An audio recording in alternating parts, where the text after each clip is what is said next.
राम कृष्ण हरे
रूप पाहता लोचनी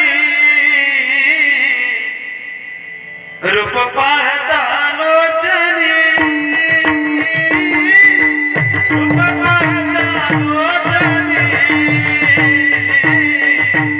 रूप पाहता लोचनी रूप पाहता लोचनी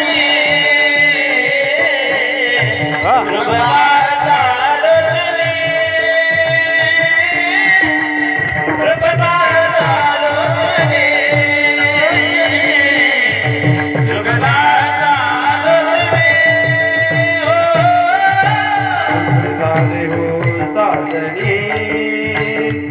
सुखदाने हो साधनी सुखदाने हो साधनी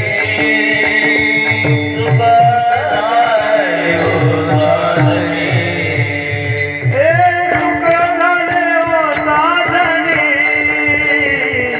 विठ्ठल ओ विठ्ठल बरवा ओ माधव बरवा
जावे तेथे कपाळ सरिसे जेथे जावे तेथे कपाळ सरिसे जेथे जावे तेथे कपाळ सरिसे जेथे जावे तेथे कपाळ सरिसे लाभतो विशेष संत संगे लाभतो विशेष संत संग लाभतो विशेष संत संग पूर्व पुण्य धरे होती सानुकूळ पूर्व पुण्य धरे होती सानुकूळ अंतराय मूळ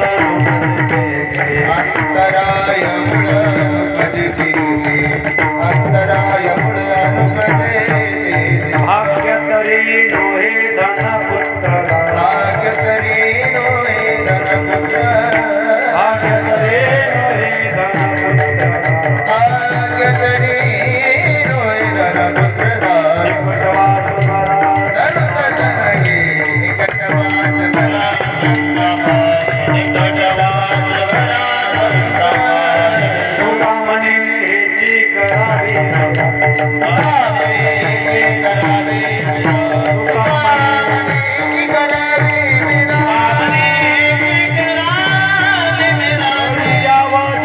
संत पाई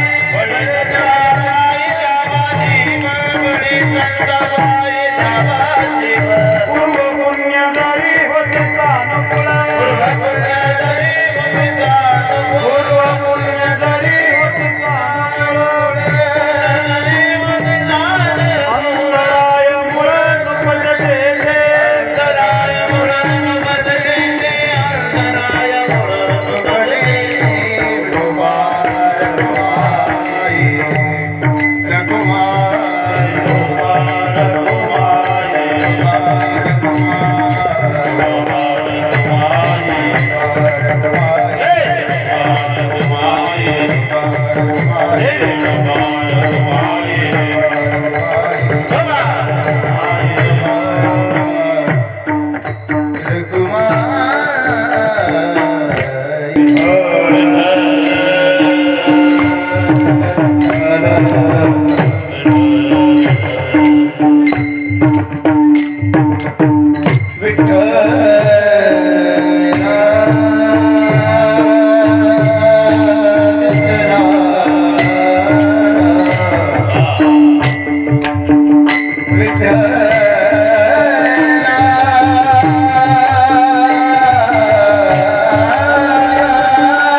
जेथे जावे तेथे कपाळ सरिसे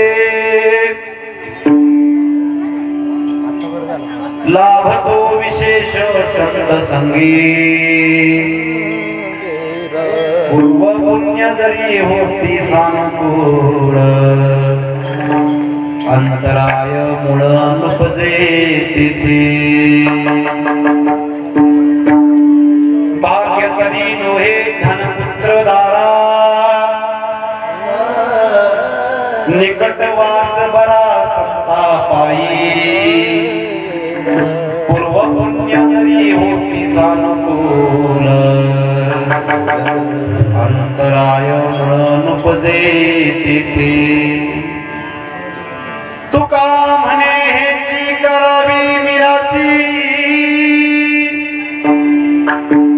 बळी संता पायी द्यावा जीव पूर्व पुण्य जरी होती सानुकूल अंतराय मूळ नुपजे तिथे पंढरीच्या देवराया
पंढरीच्या देवराया दंडवत तुझे पाया मुखम करोति वाचालम पंगुलंगयते गिरिं यद कृपातमहं वन्दे परमानन्दं माधवं पांडुरंगा करो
पांडुरंगा करू प्रथम नमन दुसरे चरण संतांच्या त्यांच्या कृपादाने कथेचा विस्तार बाबाजी सद्गुरुदास माझी वाणी तुझे वरणे गुणना ऐसे प्रेम ऐसे प्रेम माझी वाणी तुझे वरणे गुणना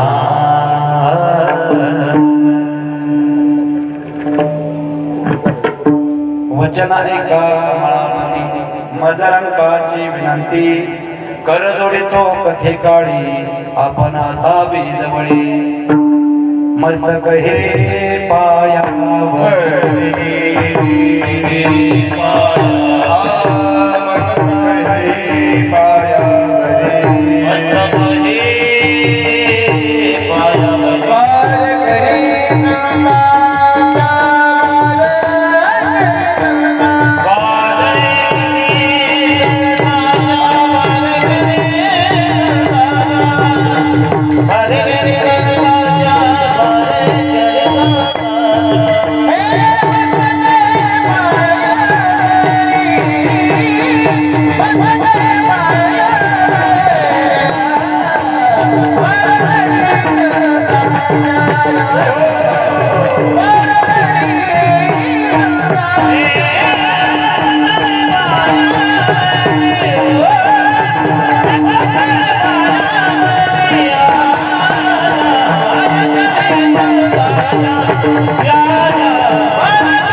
घरातील सर्व नातेवाईकांना माझी त्यांच्या पायाला हात लावून कळकळीची विनंती आहे.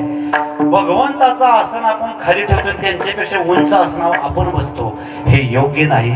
आपणच मंडप बांधायचा ना आपणच मंडपात बसायचं नाही. तर त्या मंडपाचा बी अपमान आहे, ज्ञानोबा तुकोबांचा अपमान आहे, पांडुरंगाचा अपमान आहे.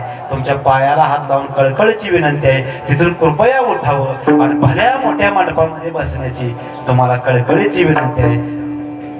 विठाला विठाला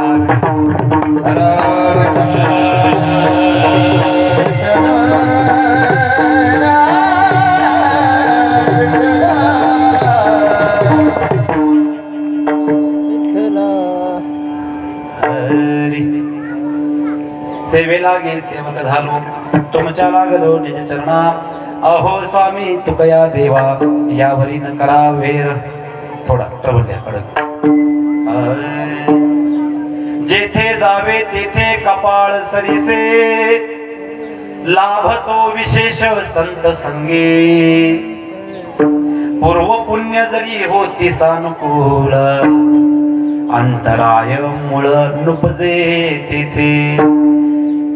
प्रस्तुत प्राप्त हरिनाम कीर्तन रूपी सेवेसाठी निवडलेला अभंग वैराग्य मेरू वैराग्याचे शिरोबिनू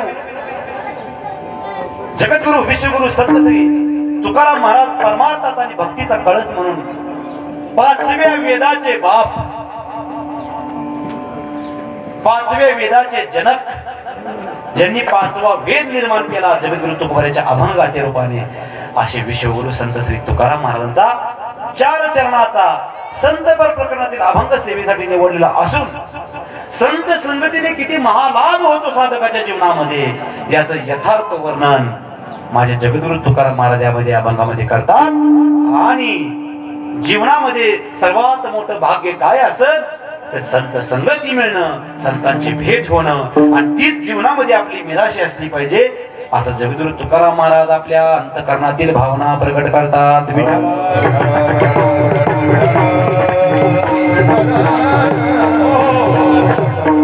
किम निमित्ताने कशा निमित्ताने हरिनाम संकीर्तनाचा आयोजन या गुरव परिवाराने केलं. त्या गुरव परिवारामध्ये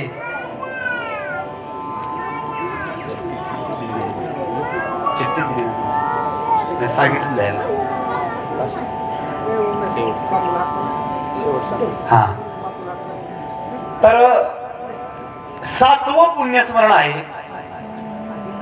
7व्या पुण्यस्मरणानिमित्त या गुरव परिवाराने त्यांच्या पश्चात त्यांचे जे वंशज आहेत त्यांचे 2 मुलगे आहेत आणि 1 कन्या, 3 मुलगे. असं बोलू होतं, चिठ्ठी नाही दिली म्हणजे बॅनर बी मागं नाही लावला. विठाला विठाला विठाला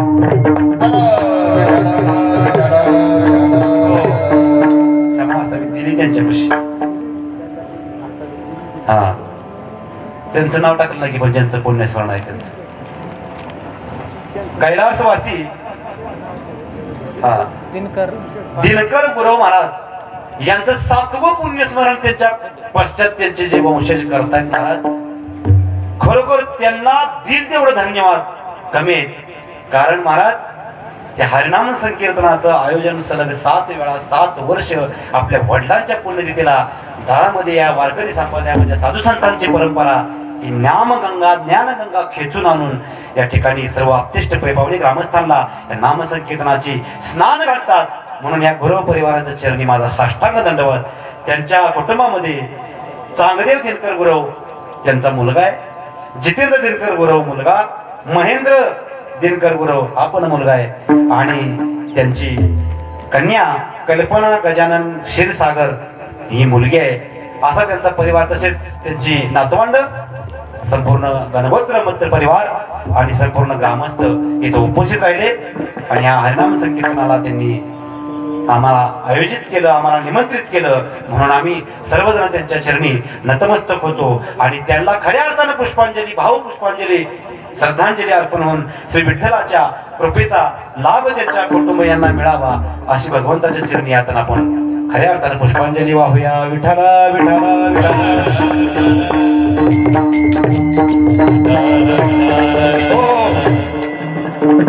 अभंग पहा जगद्गुरु तुकाराम महाराजांचा.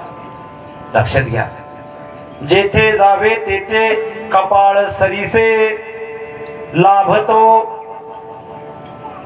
उत्तम विशेष संत संगे, पूर्व पुण्य जरी होती सानुकूल, अंतराय मुळ नुपजे तेथे. बघा, थोडक्यात भावार्थ तुमच्या समोर मांडतो. शब्दार्थ आणि भावार्थ, लक्ष्यार्थ असे विविध अंगाने संत विचाराचं महात्म्य आहे. काही माणसाला सवय आहे संतांच्या विचाराचा फक्त शब्दार्थ घ्यायचा, त्याचा गर्भितार्थ, भावार्थ, लक्ष्यार्थच घ्यायचा नाही, तर घोळ होतो महाराज मोठा. जेथे जावे तेथे कपाळ सरीसे. कपाळ म्हणजे आपलं संचित प्रारब्ध, सरीसे म्हणजे सोबत. जन्माला या मृत्यू लोकावरती जो जो कोणी जन्माला, अगदी संत सुद्धा जे जे जन्माला आलेत ते आपलं कपाळ सोबत घेऊन आलेत. म्हणजे काय हो, प्रारब्ध संचित घेऊन आलेले आहेत. ते कपाळावरती नोंद आहे, म्हणजेच तुमच्या प्रारब्धामध्ये नोंद आहे. तशा पद्धतीने आपल्याला वाहत जायचे, फक्त वाहत. मी असं केलं आणि यंदा मी कलिंगड लावलं होतं, यंदा मी ऊस लावला होता आणि त्याचं इतकं लाख रुपये कोटी रुपये यावं होतं असं माझी इच्छा होती. काय यावं, खर्च व निघाला नाही. तू लावण्याचं कर्तव्य केलं की, परंतु त्याच्यातनं मिळणं न मिळणं हे आपल्या हातात नाही. महाराज, अन्न मान धन हे तो प्रारब्धाधीन, हे तो प्रारब्धाधीन. अन्न मान धन हे तो प्रारब्धाधीन, हे तो प्रारब्धाधीन.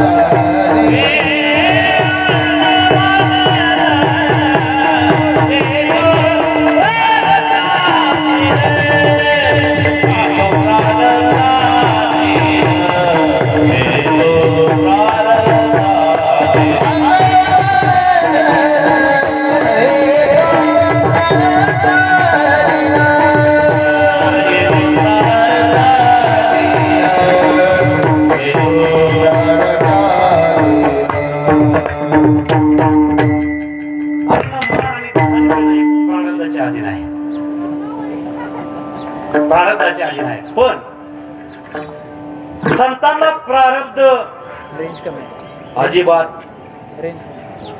परास्त करू शकत नाही. संत प्रारब्धाला परास्त करतात. परास्त म्हणजे कळलं का, पराजित. सोपी गोष्ट आहे का महाराज? येथे उरो नाही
अवतार सुद्धा उरो आले नाही, त्यांचं निश्चित ध्येय असलेलं अवतार कार्य पूर्ण झालं का ते शोध आम्हाला गेले. येते का लक्षात? लक्ष लक्ष काळजीपूर्वक देऊन भगवंताची गुणकथा ऐकायची असते, हृदयाचं कान करून. म्हणून बसतानाच आधी योग्य तिकीट काढून बसायचं असतं. एसटी मध्ये बसताना आपण कधी म्हणतो का मला जागा सगळ्यात मागच्या बाकाला मिळावी, दणा दणा आदळतो पडतो, कनाडा गेला म्हणतो का हो काय माग एसटीत जागा मिळली, पुढे जागा मिळावी म्हणून गर्दी फ्लॅटवर गाडी लागली का पुढची जागा म्हणून रुमाल टाकतो का तिथं जागा मिळावी म्हणून. आणि नेमकं त्या रुमालवाल्या संघाचं भांडण होतं. पुढे जो चढतो किंवा निवांत जहागीरदारासारखं मागणं चढतो, सगळ्या टाकलाय की रुमाल आणि मागणं मग चढल्यावर मग एसटीत तिथं आता आधी चढणारी माणसं घाम गाळून मग चढले ते दाटी वाटीन कुपर खाया मारून एखाद्याला. तिथे तर रुमाला ठिकाणी कोणाचा रुमाल देते ती चिकून बसते ते, मी आई तो रुमाल टाकला होता की म्हणतो ती पण आल्यावर कानठाळे तिने म्हणतोय तुम्ही आधी बसून त्या दोघांची भांडण. तिथं जागा मिळावी म्हणून मात्र जीवाची पाक भांडणार पोलीस स्टेशनला गाडी गेली तरी चालेल, पण तुझी जिरावतोच. तिथं जागा मिळायसाठी किती धडपड. कीर्तनात जागा बसताना मात्र अशा ठिकाणी बसलं पाहिजे की तिथं कोणी उठावलं नाही पाहिजे. पाग मागे उठताना बसायचं, परत न उठताना मग माणसं आली सरा पुढे मग आधीच बसायचं पुढे. कीर्तना माणसं बोसते ती कलियुगात, तमाशाला मात्र पुढे बसते ती विठाला विठाला.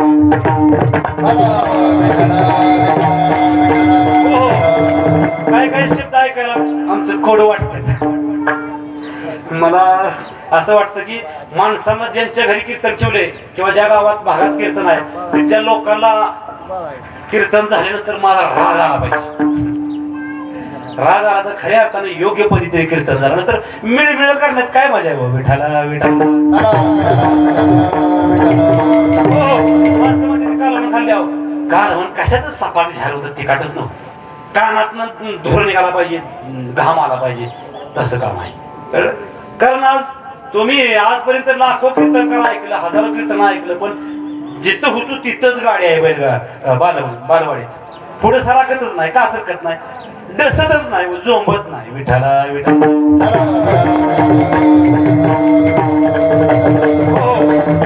असं बघा दिशा बोलवते, दिशा चुकते, डिस्टर्ब झाला का लिंक तुटते.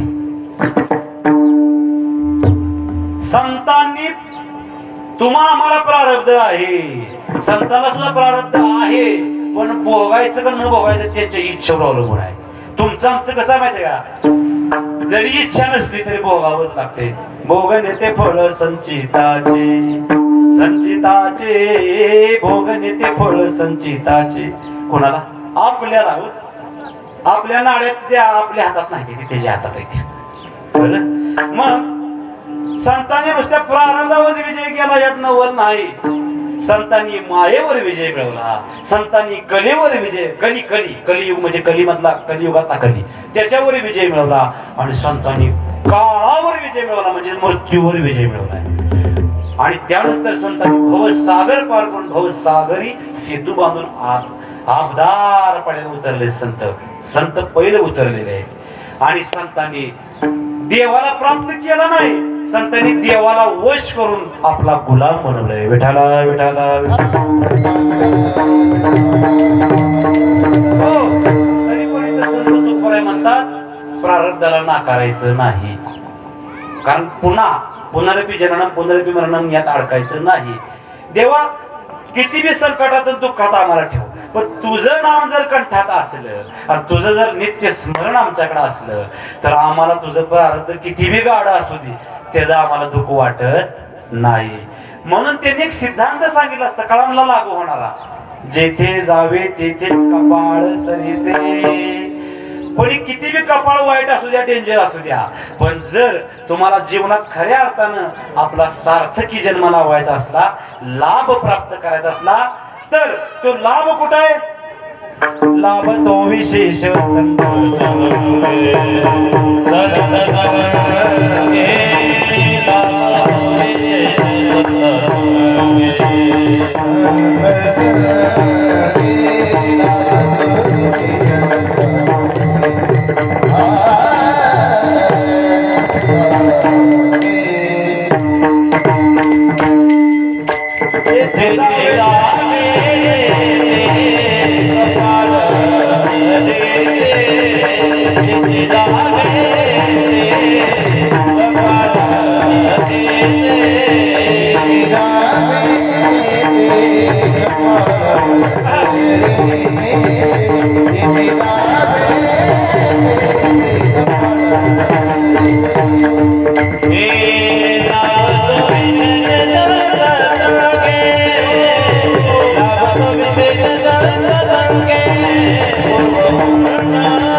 जेथे जावे तिथे कपाळ सरीसे लाभतो विशेष संत संगी.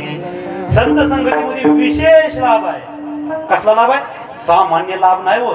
कुठेतरी 2 लाखाची लॉटरी लागली, 4 लाखाची जमीन मिळाली, 3 एकर मिळाली, ही नाही लाभ.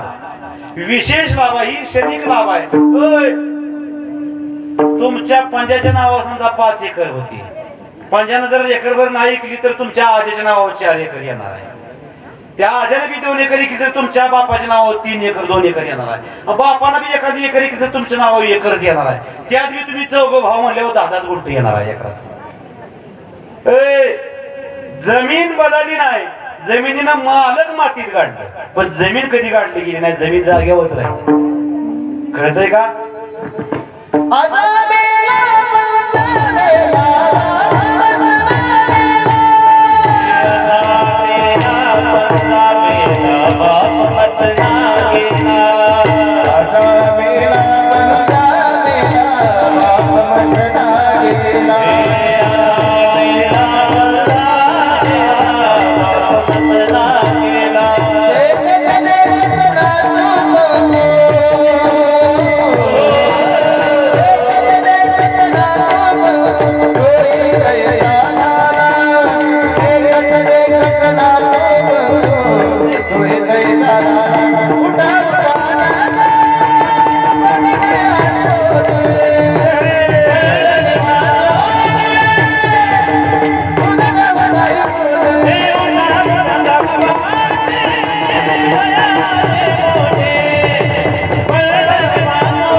देखत देखत ना तो पंतो तो ही तैसा झाला.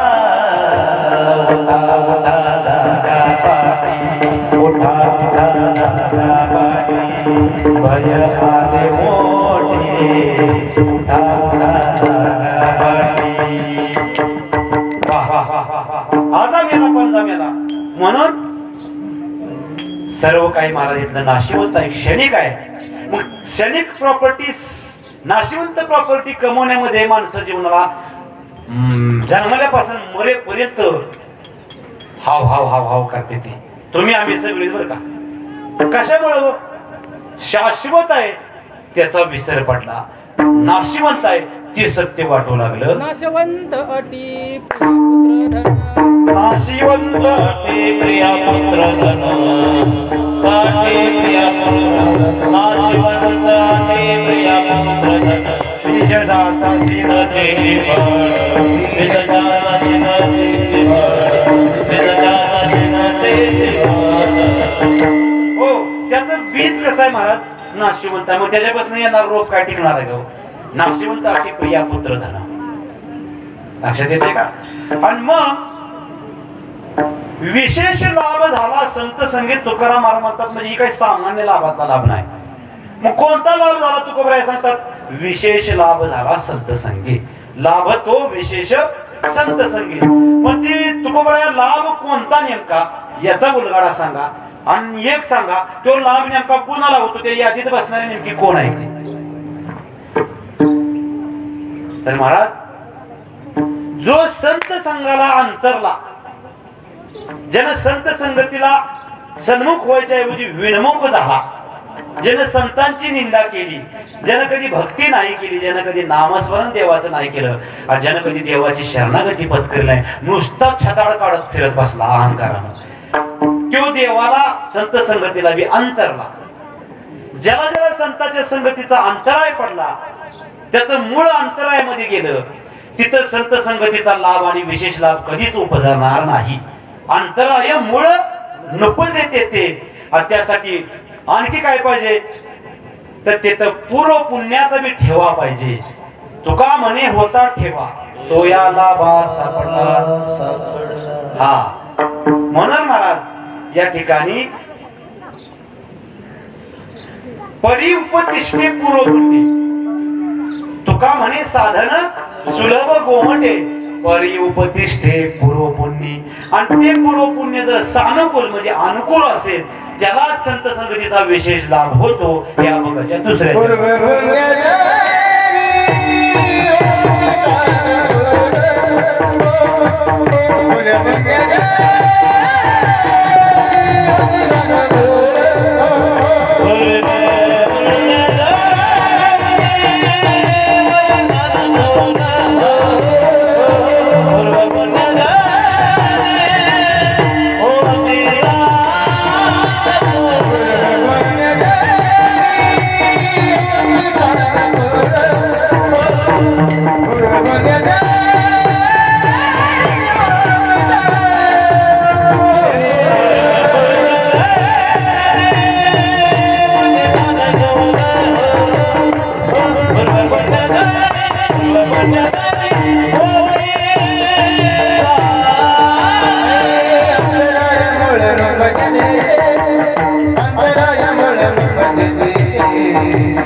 आरोपी वाणी का बसलाय मला काय कळून? अहो तुम्ही प्रतिसाद द्या, एवढी गोड चाल म्हणतात, एवढी मृदंग गोड वाजताय, टाळ्या वाजवा म्हणल्या मनानं वाजवल्या पाहिजे त्या. एवढी मोठी लोक वस्ती आहे म्हणल्या ह्या मंडपच व्हायला पाहिजे होता, पण सुचाला विठाला विठाला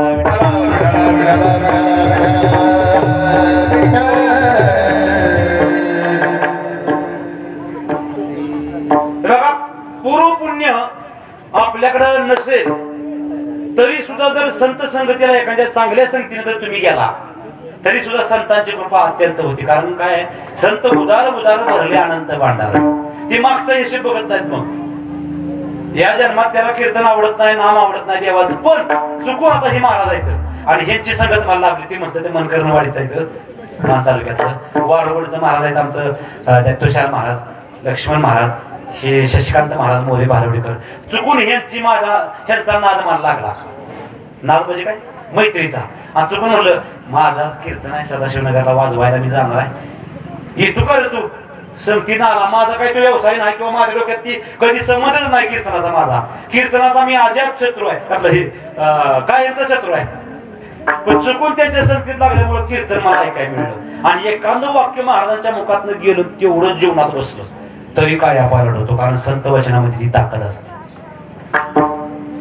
आणि मग जरी त्याचं पूर्व पुण्य असलं तरी सुद्धा त्याला संत महिमा कळू लागतो.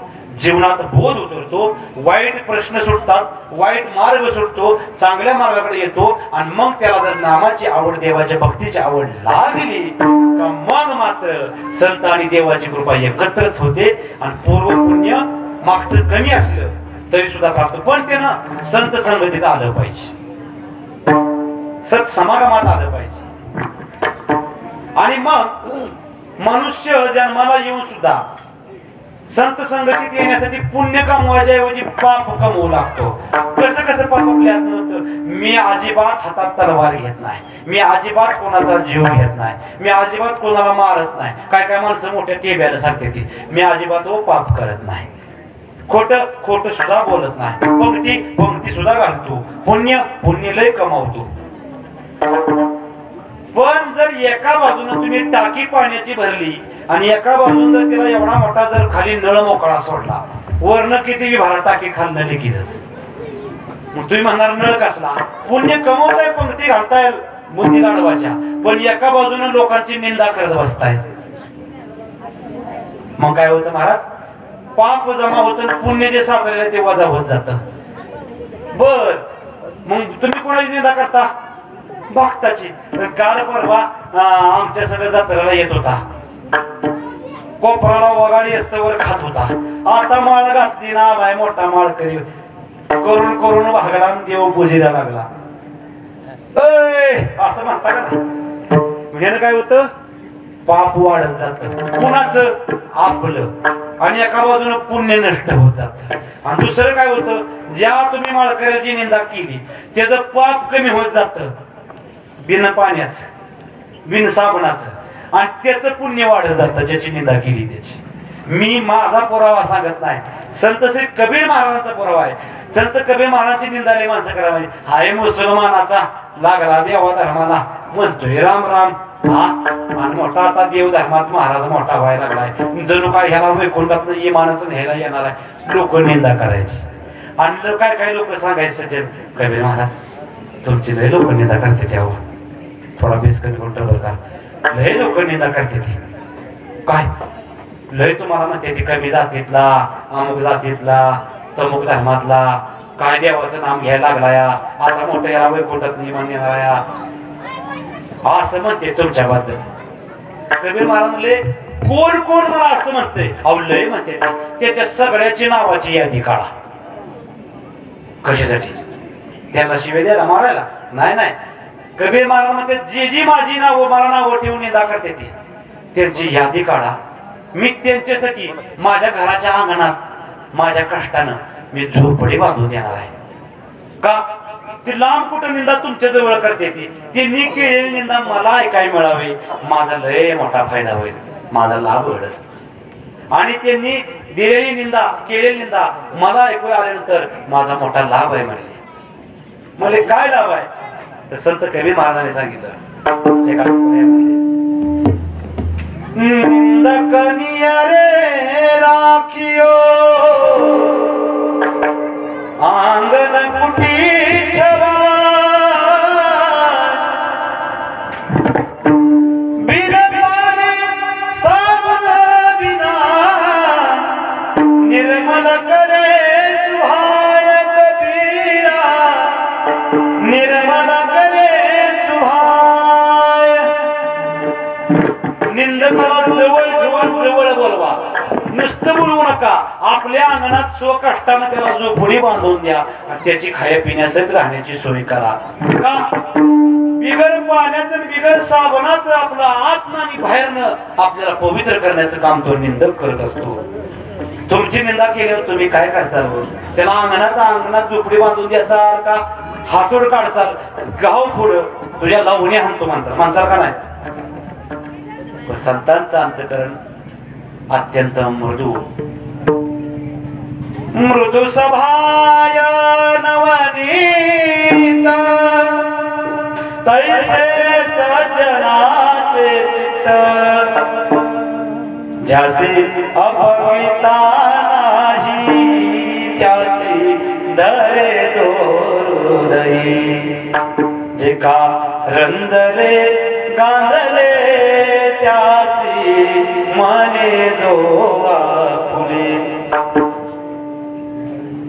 तोची साधू ओळखावा देव तिथेची जाणावा असं संतांचा अंतकरण आहे महाराज आणि म्हणून त्या संतांच्या चरणी आपण संगतीत त्याच्या येण्याचा प्रयत्न संतांची संगत म्हणजे संतांचं कीर्तन संतांचं नाम संतांचं विचार याचं ग्रंथांचं चिंतन मनन केलं का संतांची संगत घडते आणि त्या संगतीचा आपल्याला लाभ घडला पाहिजे कोणाला संत संगत झाली मला सांगा जगद्गुरु संत श्री तुकाराम महाराजांच्या पत्नीचं नाव काय होतं तिला आवली म्हणायची किंवा जिजाबाई जिजाबाई नाव महाराजांचं संत तुकाराम महाराजांच्या पत्नीबद्दल तुम्हाला प्रत्येकाला ऐकून आहे तुम्ही माहित आहे त्या कधी पांडुरंगाची भक्ती करायची आरती करायची भाऊ त्या सुदैव माझ्या पांडुरंगाच्या नावाना बोट मोडायच्या त्या पंढरपूरच्या भूताचं याड लागलं माझ्या नवऱ्याला त्या काळ्या विट्यानं माझ्या देव नवऱ्याला पागल करून टाकलं याड लागलं त्या पंढरीचं भूतानं झपाटलंय माझ्या नवऱ्याला आई मंगळाई मला तू नवसाला पावन माझ्या नवऱ्याला लागलेलं त्या पंढरीच्या भूताचं याड सोडव असं कोण नवस करायची कोण नवस करायचे इथले मोठे आहेत माणसं सगळं थोडं वाईस कीर्तन संपल्या बोलायला हवा की मला मला मला इतकी बोलते की आम्हाला बोलायला सुद्धा वेळ देणार नाही संत जगद्गुरु तुकाराम महाराजांच्या पत्नीचं नाव जिजाबाई सदैव पांडुरंगाच्या नावानं बोट मोडायचा माझा नवऱ्यानं प्रपंचातनं सगळं लक्ष काढलं त्या पंढरपूरच्या विटेवरच्या भूताचं याड लागलं प्रपंचात ध्यान नाही लेकर बाळ उपाशी आई मंगळाई ती देवीची भक्ती करायची आई आता बघा घरात पांडुरंगाचं मंदिर 8 पिढ्यांची परंपरा विश्वंभर भावापासून आणि घरामध्ये पांडुरंग स्वतः आलेले आहेत रुक्मिणी मातेसह सदैव स्वयंभू पांडुरंग आहे देहूतला वेगळा पंढरपूरचा वेगळा नाही एवढं जाज्वल्य सत्पण असलेला भगवान परमात्मा घरात असं सुद्धा बोट मोडायच्या पण त्यांचा एक मात्र नेत्याने मोठा होता माझ्या पतीला जोपर्यंत मुखामध्ये घास घालून जेवण दिल्याशिवाय स्वतः अन्नाचा कल खात नव्हते तुका म्हणे पतिव्रता तिची देवावरी सत्ता पतिव्रता होते माझ्या जिजाबाई महाराज पांडुरंगाच्या नावाने मोठ्या मोडायच्या पण त्यांचा पती सामान्य होते का संत जगद्गुरु तुकाराम महाराज अहो जिचा नवराच संत आहे त्यांचा एकच व्यवसाय सकाळी पहाटे 3 वाजता काकड आरती झाली का 6 वाजता ब्रह्ममुहूर्तावरच स्नान करून घरातून बाहेर पडल्यानंतर भंडारा डोंगर गाठायचं 6 किलोमीटर अंतर आहे देहूतून भंडारा किती अंतर आहे 6 किलोमीटर एकांतात कोणी डिस्टर्ब करू नये म्हणून आपलं माणसात भजन चालतं मला बघावं म्हणून आणि तो बोलायचं एकांतात भजन चालायचं मला वीक्षक नको म्हणून आपल्या भजनानं देव आपला प्रसन्न होत नाही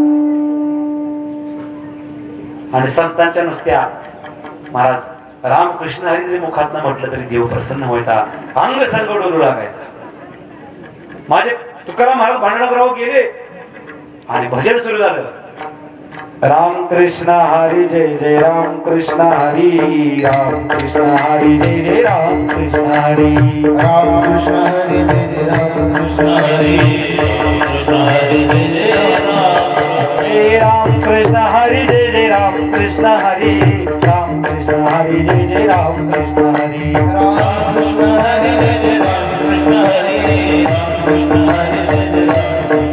हरी जय जय राम कृष्ण हरी राम कृष्ण हरी जय जय राम कृष्ण हरी राम कृष्ण हरी जय जय राम कृष्ण हरी राम कृष्ण हरी जय जय राम कृष्ण हरी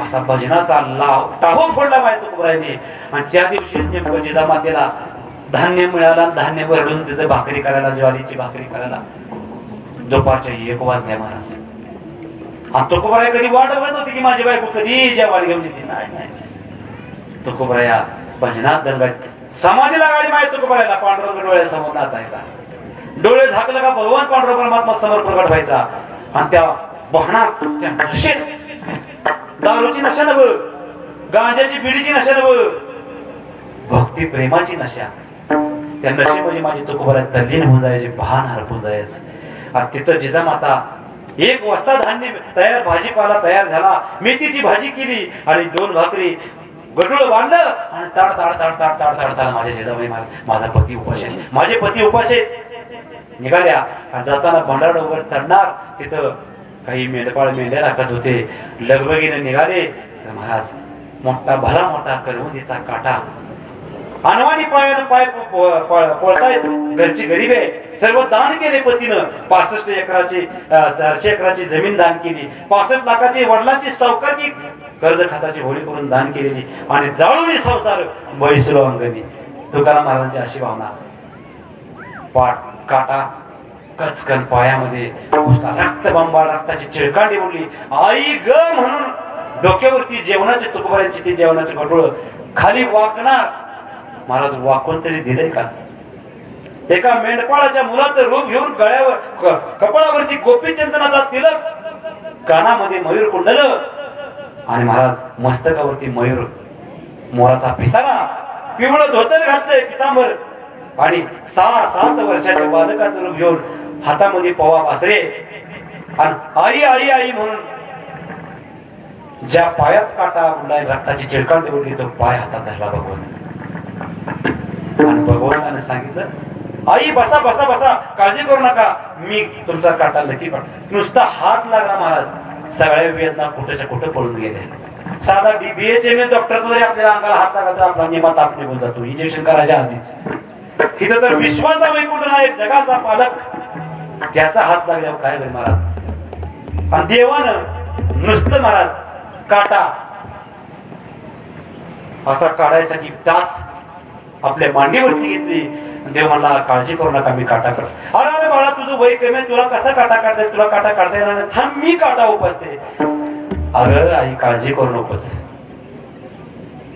मी आजपर्यंत लय जणांचं काटा काढले तुझा काटा पायातला काढाय मला वेळ लागणार नाही मग नाचक्यान नाही देव मला नाचक्यान बिचक्यान काही बघितलं नाही देवाने पाय अशी टाच तोंडाजवळ घेतली आणि दातातून काटा माझ्या जिजाबाई मातेच्या टाच्यातला दाताने काटा उपसला आणि फेकून दिला देवाने नुसता हात फिरवला सगळी वेदना गायब जखम गायब आणि काटा बाहेर काढल्यानंतर जिजामाता कोण रे तू कुणाचा तू तुझा हात लागल्यावर माझ्या संपूर्ण पायाच्या वेदना आणि कळा निघून गेल्या म्हणजे पण असू दे तुझ्यापाशी थांबण्यात मला हेळ नाही मला माझ्या पतीला शेवण द्यायचंय आणि घेतलं डोक्यावरती गटोड आणि झपझप बावलं टाकत गेल्या आणि त्या ठिकाणी म्हणजे पतिदेव समाधीतून जाग केलं पतिदेव क्षमा करा मला वेळ लागला भला मोठा पाया माझ्या काटा माझ्या पायामध्ये मोडला आणि मग काटा म्हणजे रक्त बंबाळ पाय झाला बघू बघू कुठं पाय लागले बघताय तर जखम नाही अगं जखम कशी नाही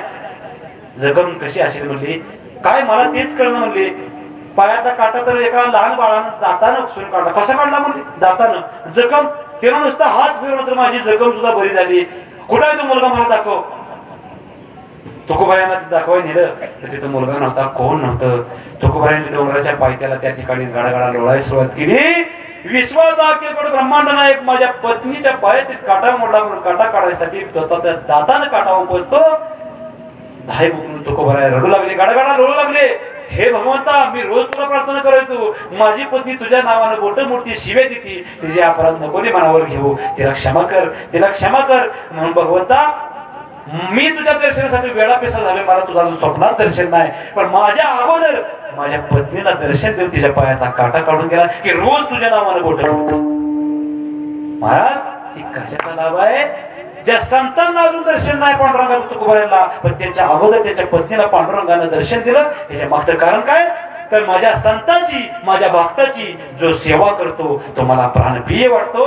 संतांच्या सेवेसाठी जो वेळापिसा होतो, खरी निष्ठेने सेवा करतो, देव त्याच्या सेवेसाठी रात्र दिवस राबायला तयार आहे. म्हणून संतांची पत्नी शिव्या देऊन पांडुरंगाची काय करायची? रोज पानवतारा करायची. पण तिच्यासाठी सुद्धा संत संगत, पतीची संत संगती तिला लाभली तर तिला मोठा थोर असा विशेष लाभ झाला. अभंगाच्या पहिल्या चरणामध्ये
भजन सुरू असताना तरी तुम्ही टाळ्या वाजवल्या पाहिजेत. वाजवत नाही म्हणून तुम्हाला डबल वाजवलं.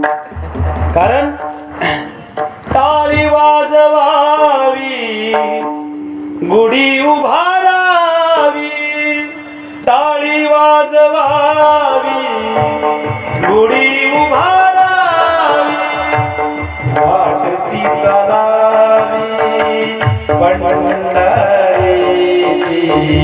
वाटती चालावी पंढरीची, टाळी वाजवावी, गुढी उभारावी, टाळी वाजवावी, गुढी उभारावी.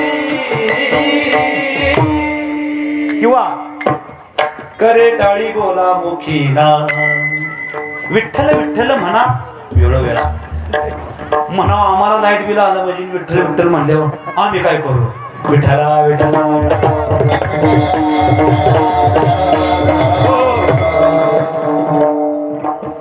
संत संगतीमध्ये खूप लाभ होतो, विशेष लाभ होतो. संत तुकारामांच्या पत्नीला विठ्ठल शिवे देऊन सुद्धा लाभ झाला, कारण संत संगतीमध्ये. येते टाळक्यात, येते टकोऱ्यात, येते डोक्यात. हा पुढे ऐका. आता शांती ब्रह्मसंत नाथ महाराजांच्या सुद्धा संगतीमध्ये गावबा नावाचा मतिमंद मुलगा आला तरी उद्धारून गेला. एवढंच काय, संत ज्ञानोबरायांनी ज्यावेळेस नेवासी या ठिकाणी प्रवरा नदीच्या काठी अहिल्यानगर जिल्ह्यामध्ये या ठिकाणी नेवास्याला जेव्हा सद्गुरू संत निवृत्तीनाथ महाराजांच्या संगतीमध्ये आज्ञेचं पालन करून पैस खांबाला टेकून श्रीमद भावार्थ दीपिका म्हणजेच ज्ञानेश्वरी सांगितली. एका निर्जीव मड्याला उठवलं, त्यांचं नाव सच्चिदानंद बाबा. मड्याकडून ज्ञानेश्वरी लिहून घेतली. मड्याकडनं आताची सजीव माणसं, निर्जीव मड ज्ञानेश्वरी लिहिते आणि आताची सजीव माणसं ज्ञानेश्वरी वाचत नाही. म्हणजे थोडा बुद्धीला जरा झटका देऊन विचार करून वाक्य ऐकायचं. निर्जीव मडी माणसं, निर्जीव मड ज्ञानेश्वरी लिहिते आणि सजीव माणसं कधी ज्ञानेश्वरी ऐकत नाहीत. नामा म्हणे ग्रंथ श्रेष्ठ ज्ञान देवी, एकतरी ओवी अनुभवावी. वाचावी नाही म्हणजे अनुभवावी. संतांच्या वचनात मेक असते, मेक येते लक्षात. आणि ती ज्ञानेश्वरी लिहून झाल्यानंतर ज्ञानोबराया ज्या वेळेला पैठणला सुद्धा गेले होते तिथं शुद्धीपत्र मागायला, तिथं पैठणामध्ये रेड्याच्या मुखातून वेद वदवला. तिथल्या लोकांनी आडवं पडले. मोठा मायान ब्रह्म सांगायला लागलाय, त्याचा आत्मा माझा आत्मा एक आहे. सांग बर तुझ्या आत्मा त्याचा आत्मा एक आहे. तर ज्ञान्या नावाचा रेडा चाललाय पखालीचं पाणी घेऊन. तुझ्यासारखा जो गुलुगुलू तू वेद बोलतोस, गुलुगुलू तो रेडा बी वेद बोलल का? महाराज नुसता मस्तकावरती का बोलणार नाही? त्याचं चैतन्य माझं चैतन्य एक आहे. त्याच्या हृदयात वाहणारी धमनीतील रक्त आणि माझ्या रक्त एक अंश आहे. सर्वाघटी राम देहादे एक. कारण त्याच्या चालणारा बोलवणारा भगवंत आहे. मस्तका आत ठेवला महाराज. रेडा सुद्धा ऋग्वेदातल्या रुचा बोलू लागला. ऋग्वेदातल्या ब्राह्मण लोक पळाले ना आपापल्या पोते पोराने घेऊन आले. म्हणले आपण लय उलट सुलट चुकीचं म्हणत होतो. काना मात्रा रस्व दीर्घ वेलांटी उकार सगळं चुकत होतं. अनुस्वार बिनुस्वार हे रेडा लय चांगला बोलते आणि त्यांचं त्यांनी दुरुस्त करून घेतलं. मग ज्ञानोबराय जेव्हा तिथून निघाले पुन्हा आळंदीकडं, तेव्हा तो रेडा त्याच्या मालकाकडे जाईनाच. ज्ञानोबरायच्याच पाठीमाग मालकानं कचून कचून येसन कचून रक्त आलं, पण रेडा काय मालकाकडे जायना. ज्ञानोबरायच्या संगतीमध्ये रेडा आला. शेवटी आळे फाट्यावर आल्यानंतर महाराज त्या ठिकाणी रेड्यानं भजन झाल्यानंतर ज्ञानोबराय मांडी घालून भजन करतायत. रेडा तिथून आला आणि ज्ञानोबरायांच्या मांडी शेजारी बसला आणि मांडीवरती आपलं मस्तक ठेवलं. आणि रेड्यानं शेवटचा श्वास घेऊन प्राण सोडला ज्ञानोबरायांच्या मांडीवरती. ज्ञानोबरासारख्या संतांच्या संख्येमध्ये जे बुद्धी नसलेला पशी घेऊन येत असलेला रेडा सुद्धा आला तर उद्धरून गेला. आणि आताचे रेडे, तो 4 पायाचा रेडा उद्धरून गेला, पण आताचे 2-2 पायाचे रेडे रेडी संतांच्या संगतीमध्ये जायसाठी तोंड मुरगळतात. विठ्ठला विठ्ठला.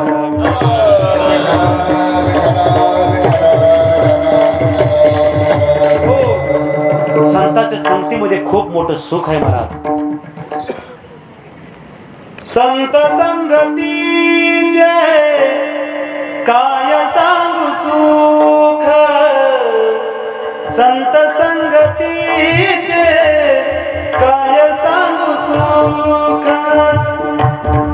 आपण पारिके नाही तेथे साधू थोर जन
वाढवणार असतात त्याला प्रेरणा द्या तुम्ही जरा. एवढ्या लांब मान तालुक्यातनं माणसं आले ती. अरे अरे साधू थोर जाना साधू थोर जाना साधू थोर जाना कलियुगी. त्रिवाच्या बोलले संत तुकोबा. त्रिवाच्या 3 वेळा महाराज. असे संत महात्मे आपल्याला संगत कुणाची करायला सांगतात. महाराज संतांची संगत करायला का सांगतात त्याच्या मागचं कारण काय. तुम्ही म्हणताल मला पत्नी रूपवती मिळाली, मला 400 एकर जमीन आहे, मी मोठ्या कंपनीचा मालक आहे किंवा मी जिल्ह्याचा कलेक्टर आहे. महाराज हे तुमचं क्षणभंगूर आहे. किती जरी मोठा कलेक्टर असला तर वयाच्या 98 वर्षी त्याला नाही म्हणला जायचं हा कुरून बाहेर काढते तो रिटायर झालाय म्हणते. बरं म्हणा तुम्ही म्हणता मी महाराष्ट्र राज्याचा कॅबिनेट मंत्री आहे, 5 वर्ष झाली चलफुट. त्यात बी जर मध्ये काय घोटाळा घावला तर 2.5 वर्षातच चलफुट. मंत्रीपद नशिवर आहे, नोकरीतलं मोठं पद नशिवर आहे. मग तुम्ही म्हणताल मग माझा देह बघा, माझी तब्येत कशी आहे, कसा आहे माझं 6 पॅक, कसं आहे माझं शोल्डर, माझ्या मी 3 गाडी आडवतो. मी वेट लिफ्टर आहे, वेट लिफ्टर. माझ्या पैलवानकीचा धाकदाराला कोल्हापूर, सोलापूर, सांगली, सातारा जिल्हा संपूर्ण 5 जिल्ह्यात आहे. अरे बाबा तुझा आहे दाराला मान्य आहे, पण कुठवर आहे जोपर्यंत तुझ्या नाड्या ज्याच्या हातात आहे तो फ्यूज उपसत नाही तोपर्यंत. त्याने एकदा फ्यूज उपसली का घरापुढे गाड्या वांग वांग वांग वांग वांग वांग करत ॲम्ब्युलन्स येते. त्या माणसामध्ये ती नावं फोन मुंबईची पावली बोलवून घ्या. कोण म्हणतो सुतळ्या नाही चाललो, कोण म्हणतो गुलाला नाही चाललो. कशासाठी वाढदिवसाला भाऊ कशासाठी जाते म्हणून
काळाचं म्हणजे यमाचं गिरायक आहे आपण. त्याच्या हातात आपलं दिले नाड्या आणि यम बी कोणाच्या हातात आहे.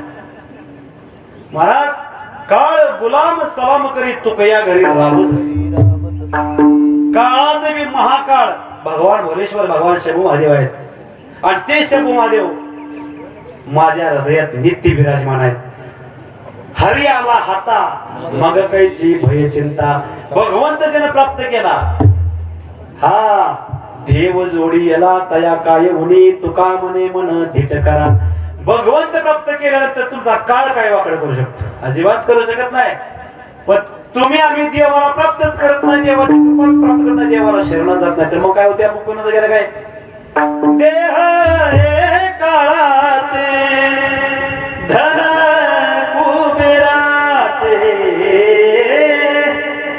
धन कुबेराचा आहे. मग तुम्ही म्हणता पत्नी पत्नी तरी माझे, बायको मुलं बाळ जमीन इस्टेट तरी माझे. आणि ह्याच्यातच माझं भाग्य आहे. काय हो, माझा संसार सुखाचा चाललेला आहे. काय झालंय, मला 2-3 मुलं आहेत, नोकरी चांगली आहे, पेन्शन बी चांगली मिळणार आहे, जमीन जुमला आहे, सर्व पाहुण्यामध्ये मला मान सन्मान आहे. माझा संसार राजावानी सुखाचा चालला आहे. आपण असं म्हणतो, पण संत तुलसीदास महाराजांना हा प्रश्न एका संत परिषदेने विचारला, मोठ्या संतांच्या सभेत. संत तुलसीदास महाराज, तुम्ही नेमकं भाग्यवान कुणाला म्हणता? ज्याला लय लेकरं बाळ आहे ती त्याला काय म्हणता? तर तुकाराम महाराज म्हणले, जो सर्वात जास्त धनसंपत्तीवान आहे, ज्याच्या घरात संतान लेकरं बाळ भरपूर आहेत आणि ज्याची संपत्ती जळता जळत नाही, त्याच्यासारखा करंट कपाळात आणि गरीब कोणच नाही म्हणले. आता कसं म्हणावं आपण? तर ज्याच्या घरी नाना भरपूर आहे, पैसा, त्याला आपण म्हणतो धनवंता लागी सर्व मान्यता आहे जगी. काय, ज्याच्या घरी धनसंपत्ती त्याला लोक मानतात ना, काका, अण्णा, दादासाहेब, भाऊसाहेब, काकासाहेब लोक म्हणतात त्याला. त्यांच्या घरी 4-5 माणसं सकाळ सकाळी असते, ते बघा राम राम म्हणाय असते श्रीमंताच्या घरी. गरीबाच्या घरी कोण बघायला सुद्धा येत नाही. मग असं का? पण संत तुलसीदास मला म्हणते ते, यो माणूस जो सर्वात मोठा धनवान आहे तो सगळ्यात मोठा भिकारी. आता आणि ज्याच्या घरी हरिनाम आहे, ज्याच्या दारात हरी कीर्तन आहे आणि ज्याच्या दारात हरी कथा होते आणि ज्याच्या मुखात देवाचं नाम आहे, तो जगातला सर्वात श्रीमंत माणूस. असं कसं म्हणले? पुरावा सांगतो म्हणले. कोण? संत तुलसीदास महाराज. सुतदारार लक्ष्मी पापी के घर होय. सुत म्हणजे मुलगा, दारा म्हणजे पत्नी आणि धन म्हणजे लक्ष्मी, माता लक्ष्मी. ज्याच्या घरी असते तो महापापी आहे. आता मग आम्ही काही कमावं का? आपलं भीक मागं जावं तरी चालेल, पण मुखात हरिनाम पाहिजे. सुतदारा और लक्ष्मी पापी के घर होय. संत समागम हरि कथा तुलसी दुर्लभ होय कबीर. संत तुलसीदास महाराज, संत समागम आणि हरिकथा ही अत्यंत दुर्लभ 2 गोष्टी आहेत. हे ज्याच्या दारात होतं तो खरा श्रीमंत. आणि आज गुरु परिवाराच्या दारात हे होतंय. त्यामुळे गुरु परिवार जरी घरावर स्लॅब नसला, जरी दुसरा मजला वर नसला, तर सर्वात श्रीमंत घर आहे. विठ्ठला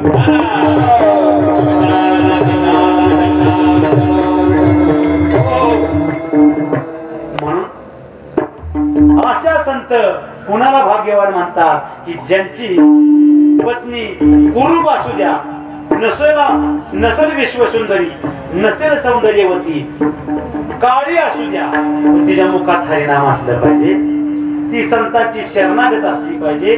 मुलगा तुमचा नसू दे नोकरीला, हिरीवर कामाला जाणार असू दे किंवा गवंड्याच्या हाताखाली बिगारी जाणार असू द्या, पण त्याच्या गळ्यात तुळशीची माळ असली पाहिजे आणि तो देवाचा भक्त असला पाहिजे. खराबर का खोटा नव्हतं? त्याला तुलसीदास महाराज श्रेष्ठ म्हणतात. आणि त्याच्या घरी भिकारी गरीब जरी असली तरी सुद्धा तो धनवान श्रीमंत म्हणला पाहिजे. आणि म्हणून त्याच्याकडे संतांच्या संगतीमध्ये चरणावरती दास्यत्व ज्याने पत्करले तो खरा भाग्यवान आहे. म्हणून तो भक्त कोण असतो? तो काय करतो? संपत्तीच्या मागे जात नाही, पैशाच्या मागे जात नाही, मान सन्मानाच्या मागे जात नाही. असा भक्त भाग्यवान आहे की जो संतांच्या चरणी निकटवास पत्करतो. निकटवास बरा संताप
जसं तुळशीदास महाराजांनी सांगितलं तसं तुकोबाराने सांगितलं.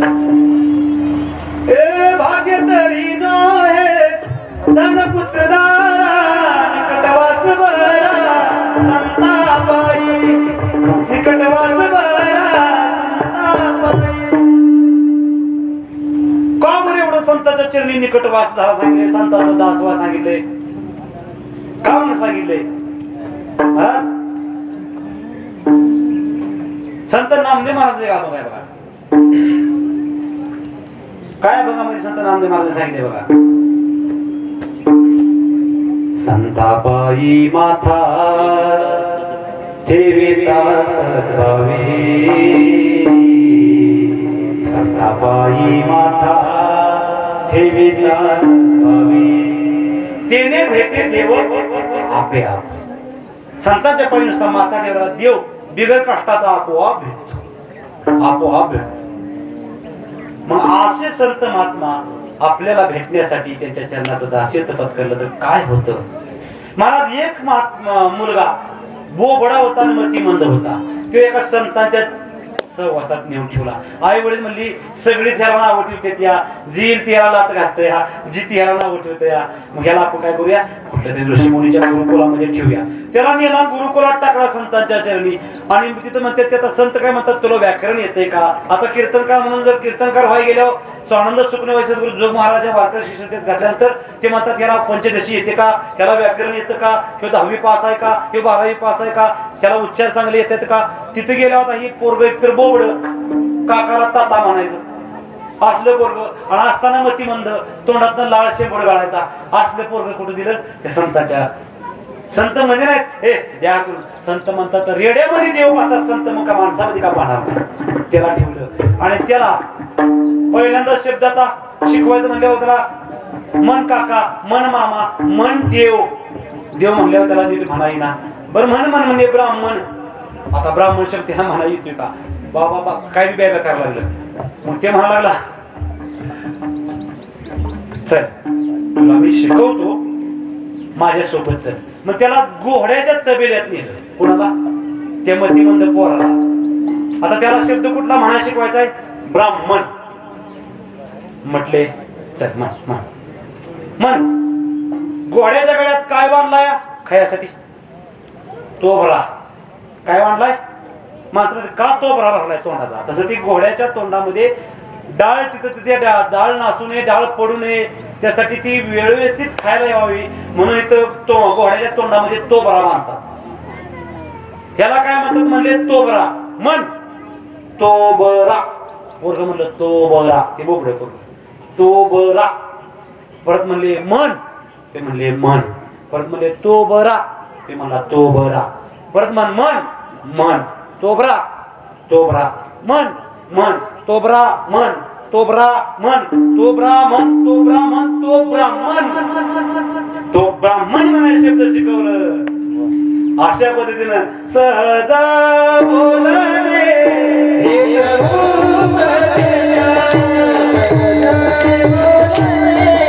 Hey!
संक्षिप्त उपदेश, संतांच्या सहज बोलण्यामध्ये उपदेश आहे. आणि जर शिकत नाही ना तर करून सायास शिकविती. वेगवेगळ्या प्रयत्नाने संत त्याला तारतातच, त्याला उधळतातच. म्हणून संतांनी सर्वात मोठं शस्त्र आपल्या हातात दिले, हरिनाम सार जीवाया नामाची उपमा त्या दैवाची कोणवाणी. हरि उच्चारणी मंत्र पयाद गोळेभूत बाधा भेटी ते. ज्ञानदेव म्हणे हरिनामाचे हरिनामाचे शस्त्र यमे कुळगोत्र वर्जिले. हरिनामाचं शस्त्र संतांनी दिले. ते हरिनामाचं शस्त्र तुम्ही आता घेणार का हातात? म्हणणार का सगळे हरिनाम? म्हणणार घरी निघून आहे बरं. तुम्ही म्हणणार तुमचं जायचं टायमिंगच झाले. जायचं म्हणजे मला कारवा निघालाय का? म्हणा आता सर्वांनी हरिनामाचं शस्त्र म्हणणार का? विठ्ठल माझा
करा. थोडं तुम्हाला व्यायामाचा कष्ट देतो. म्हणा विठोबा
बर. हार एवढा मोठा महाराजांनी दिला की मानाला वज होत आहे.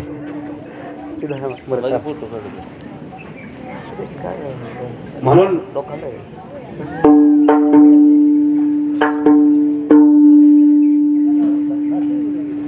अहो महाराज काय आता ह्या हाराबद्दल बोलायचं म्हटलं तर आता हे आणलाय. आता एवढा त्यांनी 400-500 रुपये खर्च केलाय हाराला. आणि आपण म्हणलं नाही तर त्यांचा फक्त अवमान नको म्हणून, नाराजी नको म्हणून आहे. तर संतांनी परवानगी नाही दिली महाराज. हा भुका लावू नये भाळा आणि माळ मिरवू नये गळा किंवा घालू नये गळा. माळ म्हणजेच हार. माळ म्हणजे तुम्ही ही माळ समजता. नाहीतर आधी म्हणतात बरं झालं माळ घालू नये गळा म्हणलाय म्हणतात. अशा पद्धतीनं पडत्या फळाच्या आज्ञा माणसा लक्षात घ्या. भाग्य तरी नोहे धनपुत्र दारा निकटवास बरा संतापायी. आता फक्त एकच व्यक्तीनं हळूहळू सर्वांना एकेका माणसामध्ये कधी 4-5 माणसाला देते फुलं फक्त वाटायला चालू करा. आता अंतिम टप्प्यामध्ये कीर्तन सेवा आलेली आहे. विठ्ठला विठ्ठला विठ्ठला. फक्त चुळबुळ नको आहे. म्हणून लक्षात घेतलं पाहिजे की संत संगतीचा सायास केला पाहिजे. करी संताचा सायास. सायास संतांचा करावं. संतांशिवाय प्राप्ती नाही. संता बिन प्राप्ती नाही ऐसे वेद देती गाई. आणि संतांच्या चरणावर दास्यत्व आवडीने मिरवलं पाहिजे. ही मिराशी आपली असली पाहिजे आणि त्यासाठी आपण संतांचा दास झालं पाहिजे.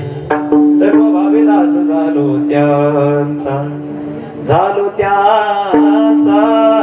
सर्व भावे दास झालो त्यांचा. संताचे पायी हा माझा विश्वास. संताचे पायी हा माझा विश्वास. सर्व भावे दास झालो त्यांचा. संतांचा सर्व भावे दास झालं पाहिजे. आपण फक्त वर ना दास आहे. आता कसं आहे खरं बोललं पाहिजे. आपण खरं दास झालं पाहिजे आणि तशा पद्धतीने जो दास होईल. तुम्ही मला संतांच्या संगतीत नेमकं होतं काय हो. संतांचे संगती मनोमार्ग. संतांचे संगती मनोमार्ग.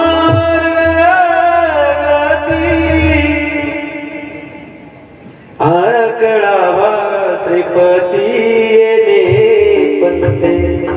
आकळावा श्रीपती येणे पंते. आकळावा श्रीपती येणे पंते. हरिमुखे मना. हरिमुखे मना. संतांची संगती मनोमार्ग गती आहे महाराज. आणि संत नेमकं कायम सत्याची कास्तार पकडवतात. असत्याला संत कधी स्वप्नातही कधी डोकून बघत नाही. एक माझा तुम्हाला आणि मला माझ्या सकट सर्वांना प्रश्न आहे. हे उत्तर देताल का.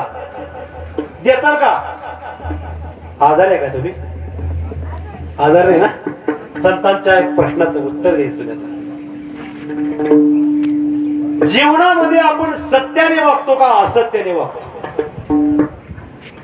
महाराज आपण 90% असत्यच वागतो. 10%च कुठतरी सत्य. सदाशिवनगर मध्ये जरी असला आणि एखाद्याला 5,000 रुपये आपण उसने घेतलं तर त्याला ते द्यायचा वायदा केलेला आहे आणि त्याचा फोन आला. अरे तू मला शनिवारी दुपारी 12 वाजता सदाशिवनगर मध्ये दुकानात 5,000 देतो म्हणला होता. फोन केला. अरे मी आता मुंबईला आलोय, हुबळीला आलोय, कलकत्त्याला आलोय. आज तू सदाशिवनगर मध्येच. सांगतो कुठं. कलकत्त्याला गेलोय, मुंबईला गेलोय, पुण्याला गेलोय. सहज माणसं खोटं बोलतात. महाराज संत सत्य बोलायला शिकवतात. सत्य बोल मुखे दुखवी अनेकांच्या दुखे.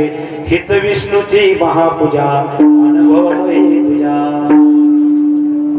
महाराज सत्य का बरं संतांनी सत्याचा सायास केलाय. तर महाराज सत्यानं निंदा होण्याची वाचते, पाप होण्याचं वाचतं आणि 10 वेळा खोटं बोलायला लागत नाही. एकदा खोटं बोललं का पुढे ती खोटं लपवायला 10 वेळा खोटं बोलत. आम्ही जर पोलीस स्टेशनला असतो ना. आम्ही आटपाडी पोलीस स्टेशनला पोलीस आहे. माझे बंधू हरिभक्तीपरायण सचिन महाराज स्वदेशी तुमच्या इथं माळशिरस पोलीस स्टेशनला पोलीस आहेत. ते इथं विनेकरी म्हणून विना घेतलाय त्यांनी. तर आम्हाला कधी कधी सुट्टी काढताना साहेब सुट्टी देत नाही. मग आम्ही खोटं बोलतो. नसली आजी मिली तर आजी मारायची लागते आम्हाला. तुम्ही म्हणणार मग तुम्हीच खोटं बोलताना आम्हाला सांगताय सत्य बोला. अहो खरं बोलल्यावर कीर्तनाला साहेब जाऊ देईल का. साहेबाचं कीर्तनाचं लय जन्माचं वाकड असतं. देवधर्माचा नाद पोलिसाला सहजासहजी नसतोय आहे का नाही. मग तुम्हाला कसा आहे म्हणणार. तुम्ही कसा आला इथं. तुका म्हणी होता ठेवा तो या भावा सापडला मस्तक हे पायावर या वारकरी संतांच्या. ह्या वारकऱ्यांचं कुठेतरी सानिध्य मिळलं म्हणून व आम्हाला ह्याचा नाद लागला. नाही तर आम्ही कुठल्याही कडे येतो होता. कुठेतरी शिट्या फुकट बसलो असतो. काय करते तुम्हाला माहितच आहे. माहित नाही पोलिसाला कोण चांगलं म्हणत नाही. हा पण महाराज हाताची सगळी बोट सारखी नाही ती. कळलं का. त्यामुळं काही लोक चांगली बी असतात, म्हणून सत्याची कास धरली पाहिजे. महाराज, सत्याला सुरुवातीला त्रास आहे पण शेवट गोड आहे. असत्याला अगोदर बरं वाटतं, बरं झालं खोटं बोललं, कसं काय डाळ शिजवली, कसं काय माझं वगनाट्य म्हटलं. पण जेव्हा त्याची वेळ उत्तर द्यायची वेळ येते तेव्हा मात्र सगळीकडे सत्याला शेवट वाईट नाही, शेवट चांगला आहे, सुरुवात खडतर आहे. सत्य परेशान हो सकता है लेकिन पराजित नहीं हो सकता. आणि असत्य सुरुवातीला चांगला आहे, शेवट वाईट आहे. सच्चाई छुप नहीं सकती बनावट के वसूलों से, और खुशबू आ नहीं सकती कभी कागज के फूलों से.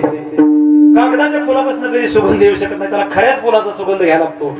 आणि बनावटचं वस्तू निर्माण केलं म्हणजे सच्चाई कधी छुपत नाही, ते डोकं काढून वर येतेस. किती मोठा गुन्हेगार असू द्या, खून करू द्या, त्याला वाटतं बरं झालं माझा खून पचला, पण एक ना एक दिवशी सत्य बाहेर पडतो, त्याचा खुनाचा गुन्हा उघडकीस येतोच.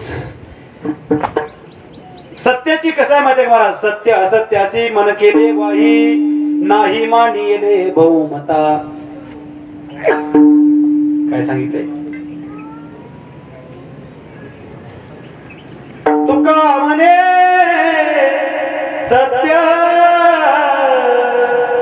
कर्मा भावे साय, घातलिया भय नरका जाणे, घातलिया भय नरका जाणे.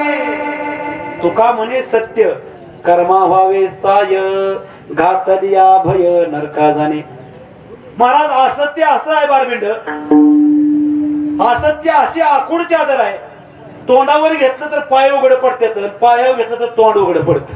म्हणून असत्याचा कधी छारा धरायचा नाही, धरायचा तर सत्याचाच छारा धरायचा. विठाला विठाला विठाला. हो, म्हणून जीवनामध्ये जर खऱ्या अर्थानं मिराशी करायची असली तर माझे जगद्गुरु तुकाराम महाराजांच्या सुद्धा चंताचे चरण, त्यांच्या चरणाची शरणागती. आपल्या महाराष्ट्रातल्या भूमीचे हिंदवी स्वराज्याचे संस्थापक माझे छत्रपती श्री श्री शिवाजी महाराज सुद्धा माझ्या संत तुकोबरायांच्या, संत रामदास महाराज चरणाचे दास झाले होते.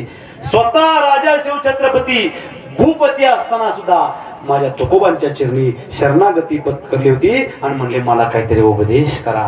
माझे जगद्गुरु तुकाराम महाराज माझ्या छत्रपती शिवाजी महाराज म्हणले, अहो राजे, तुम्ही असताल सिंहासनाधीश्वर, असताल तुम्ही हिंदवी स्वराज्याचे संस्थापक, आणि तुम्ही असताल राजे. माझा एकच उपदेश आहे, कंठी मिरवा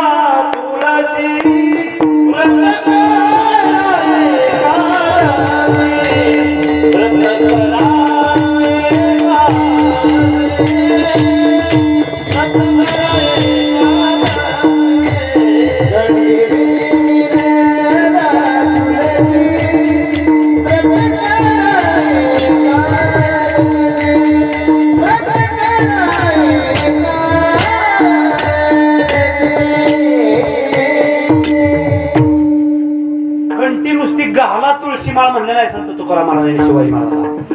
कंठी मिरवा म्हणजे दाखवू दे जगाला, तुळशीची माळ इतकी प्रिय आहे. बघितलं तरी एखाद्या नास्तिक मनुष्याला सुद्धा जीवनामध्ये सद्गुणाचा मार्ग सुचू शकतो, इतकी पवित्र तुळशी माळ आहे ती. कंठी मिरवा तुळशी, आणि नुसती तुळशी माळ गळ्यात घालू नका, व्रत करा एकादशी. म्हणून अशा संतांची सांगितलेली तुळशीची माळ जर मिरवायची, मग संत संगती तर आवडीने मिरवली पाहिजे. हे अभंगाच्या 4थ्या चरणात सांगितलं.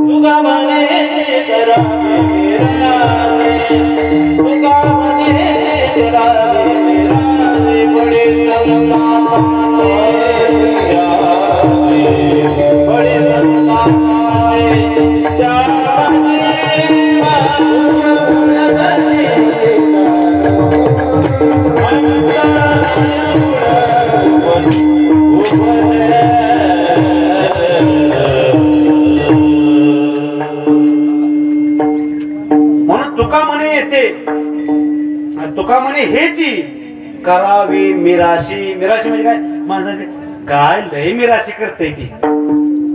एका महिलेला नवऱ्यानं लय दिवसात नथ आणली, नथ आणि ती नथ महिला आपल्या घरात घालून बसावं का नाही, किंवा पतीसाठी माणसानं काय करावं, सौंदर्य फुलवावं पत्नीला. ती म्हणली नाही, मी सगळ्या शेजारच्या आया बायासनी दाखवते म्हणली. काय काय बघा, महिलाला साडी दाखवली, पैठणी आली तर 10-5 बायकांना दाखवल्याशिवाय तिचं पोट भरत नाही. ती मग आजचं जीवन कॅन्सर करून बायकांना दाखवते, ती सगळ्या दाखवल्या जाते. मग ती मेहनत तिला आल्यानंतर तिला वाटलं गलीत दाखवावी, गलीत दाखवली मी पोट भर नाही, अख्या गावात दाखवावी तरी पोट भर नाही. म्हणली आज बाजार आहे सदाशिवनगरचा, बाजारात दाखवती म्हणले, सगळ्या बाजारात सगळ्या दाखवाय गेली. आणि नेमकी जिथं मिरचीचा भाजीपाला बसलेली माणसं आहेत ना, गेल्या मिरचीच्या बाजारात गेली. आणि ती बाई म्हणली बरं झालं नत घातलेली श्रीमंत बाई माझ्याकडे मिरच्या घ्यायची, म्हणून तिला मी बघा कशी मिरची आहे, बघा कशी मिरची आहे म्हणून उद असली मिरची. आणि हे बी म्हणली तिला खाली बसली, तिला वाकून दिसना ना म्हणली नत, म्हणून वाकून दाखवाय गेली. अशी नत वाकून दाखवाय गेलं, नेमका मिरचीचा ती उदासा असतो का नाही, ठसका सगळा नाकात शिरला. आता नाकात नवीन नत आहे, नाकात शिरला मिरचीचा उखासा. मग काय मिरची नाकात गेल्यावर काय येतं पाण्यात नाकात आलं किती मटेरियल बरोबर. ती मटेरियल आल्यानंतर नत ती शिंबूड सगळं एक झालं, दाखवायचं कसं काय.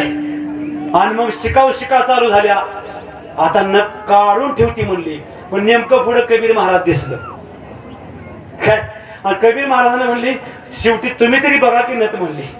कबीर महाराज म्हणले अगं तू नतीचं काय बेराशी करते, तुझे नथ किती महान आहे, नथ किती मोठे आहेत, 2 तोळ्याचे का 2.5 तोळ्याचे आहे.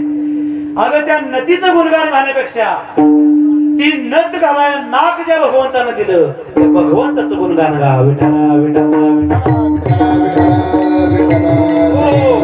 तर देवाने नथ घालाय नाक दिलं नसतं तर काय इथं दंडाला नथ घातली असती का.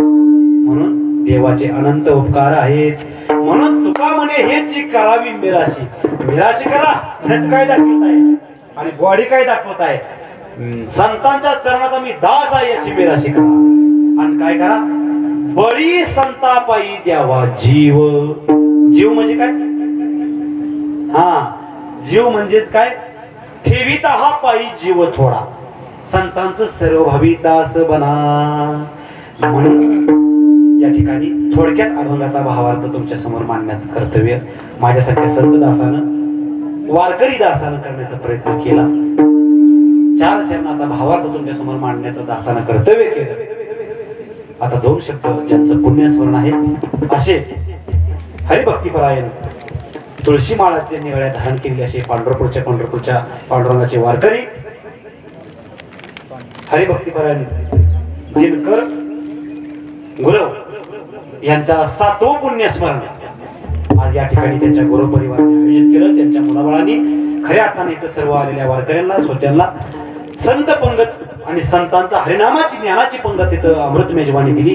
म्हणून या गुरु परिवाराला धन्यवाद देतो. अशा बापाची पुण्यस्मरण. महाराज तुम्ही किती तुमच्या तिजोरीत किती नोटा येते आणि तुमचं बँकेत किती बॅलन्स आहे, किती एफड्या येते कोण बघत नाही काय. तुमची किती एकर जमीन खरेदी राहते त्या तिकडच्या नोंदणी अधिकाऱ्याकडे त्या सातबाऱ्यावर दस्तावर. तुमचा सातबारा कोण म्हणतं का आल्यानंतर घरामध्ये सातबाऱ्याचा फोटो दाव नाही. तुमच्या घरामध्ये तुकोबाराची गाथा आहे का, तुमच्या घरामध्ये ज्ञानेश्वरी आहे का, तुमच्या घरामध्ये माळकरी माणसं किती येते, पंढरपूरची वारी किती करते ती, आणि देवाचं भजन कोण करतं आणि देवाचं नामधारक कोण आहे, याच्यावर घराची श्रीमंती अवलंबून आहे.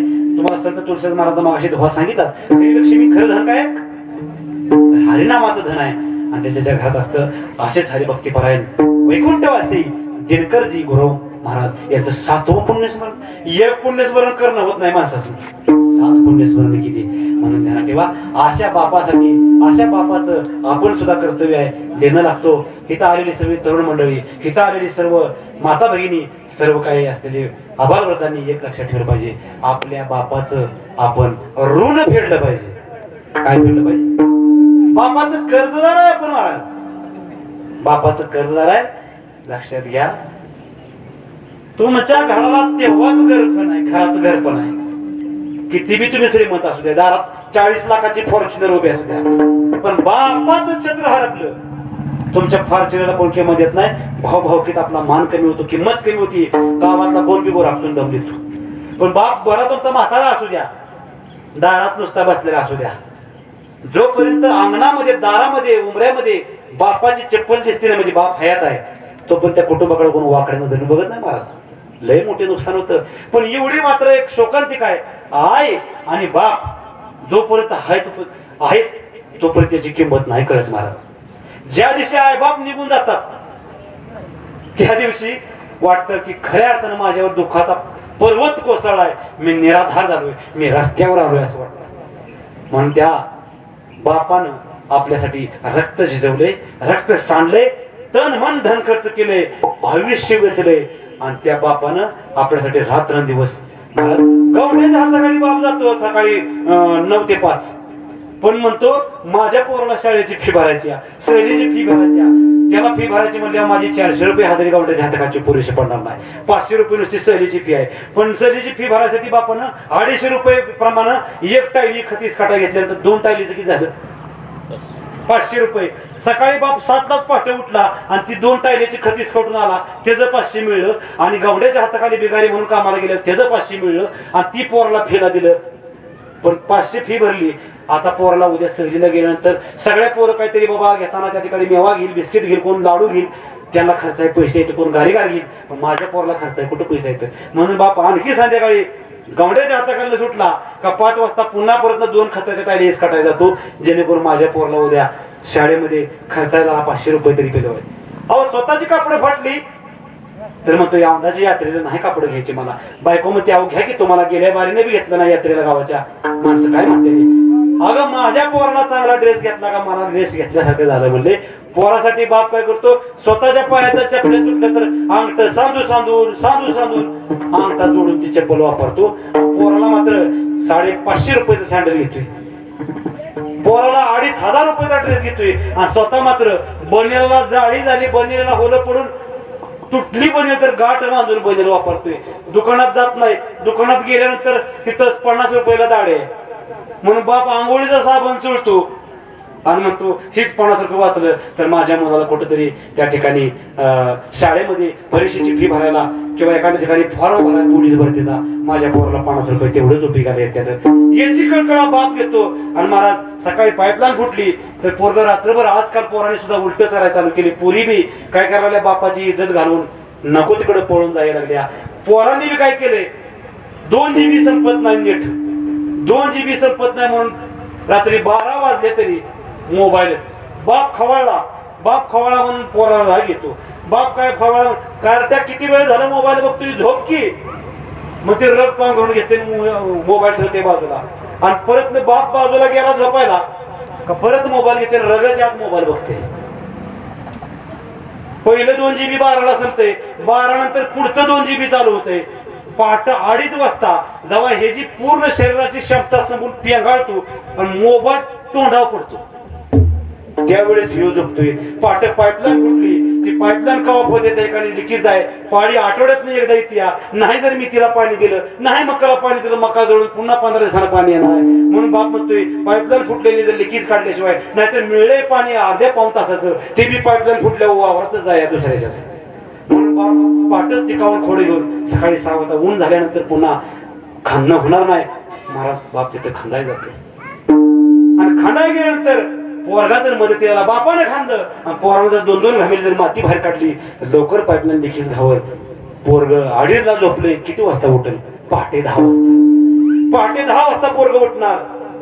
बाप खांद्यावर टिकाव खोरण घाम्याला घेऊन जातोय. टिकावानं कणा बाप खांदतोय. महाराज खांदताना किती दम लागतो हे खांदून बघायचं असतं. सगळी धाप लागते आणि त्यानंतर महाराज माती काढून बाप टाकतोय. माती खांदतोय बी तोच, घाम्याला माती टाकतोय बी तोच. कमारवर जावं, खाली खांदावं. चिखलाचं गोळा येतं, चिखल तुटत नाही, खोऱ्यात येत नाही, तसं चिखलाचं गोळ बापावर फेकतोय. आणि पाईपलाईनचं ते लिकीज काढूनच त्या ठिकाणी महाराज खांदताना अशी जी धाप लागती. पण तसा बाप घरी आला धाप लागलेला, पोराने एकदा जरी जाऊन खरोखर जर बापाचं जर ऋण फेडत असलं तर बापाला भरलेला दम आहे ना खांदताना, धाप लागलेली धाप पोराला बापाची ऐका. आणि असा बाप घरी आल्यानंतर काय 10 वाजता उठला म्हणून खवळला तर बाप पोरग बापाकडे आट्या कपडाला पडून बघतोय. आय मला कधीच खवळत नाही, बापच कुठला रावण झालाय कोणाचा. बापाला रावण पोरं म्हणते ती. अहो बापाच्या तोंडात वाईट शब्द आहेत, आपलं भलं व्हावं म्हणून. बापाच्या डोळ्यात राग आहे, रागानच बघते ते बाबा सागर माझ्याकडे. आय कधी प्रेमानं जवळ घेते, जेव्हा चांगलं चांगलं घालती, वडी आळूची वडी बनवून देते, भजी बनवून देते, आय पापड तळून देते. पण बाप बघवतावर रागानं वटून बघतोय. महाराज बाप रागानं वटून बघतोय ती फक्त महाराज बापाच्या डोळ्यात राग आहे, पण हृदयात माझ्या लेखाचं नाव वर यावं ही भावना आहे. हृदयात प्रेम आहे. बाप जगापुढे रडत नाही, बाप एकटा जाऊन एकानं रडतो. मी जर रडलो तर कुटुंबाचा पाया मी आहे, पाया ढासळत तर घर ढासळतं. म्हणून बापाला वाटतं मी रडल्यावर का माझं घर खचल, म्हणून बाप एकांतात रडतो. अशा बापाच्या उरामधली माया आपण जाणून घेऊ.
घर बाय कोणी मुले यांना जगविण्यासाठी,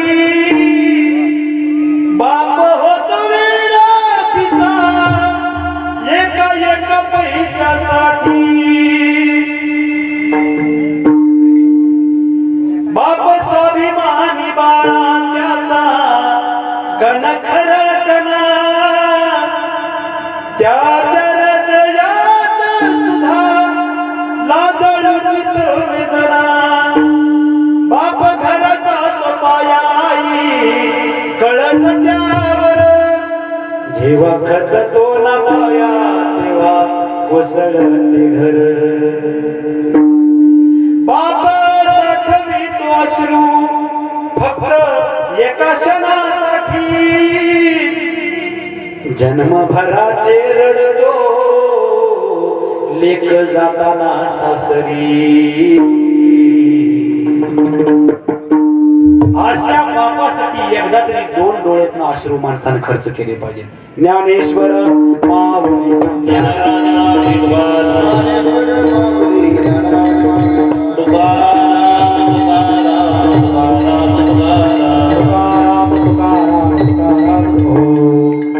झालेली कीर्तनरूपी सेवा काया वाचन मनानं माझ्या भगवान श्री हरी परमात्म्याच्या कृपेनं 2 शब्द बोलण्याचा कर्तव्य भगवंताच्या कृपेनं मला झालं करता आलं. झालेली सेवा भगवान श्री हरी विठ्ठलाच्या चरणी अर्पण करतो. करविली तैसी केली कटकट वाकडी कांडिट देव जाणे, किंबहुना तुमचे केले धर्म कीर्तन हे सिद्धी नेले. येथ माझे जे भरले ते पायिक जगण्याचा पाय, चालण्याचे बळ जगण्याचा पाया, चालण्याचे बळ विचाराची कळा. तुकाराम तुकाराम.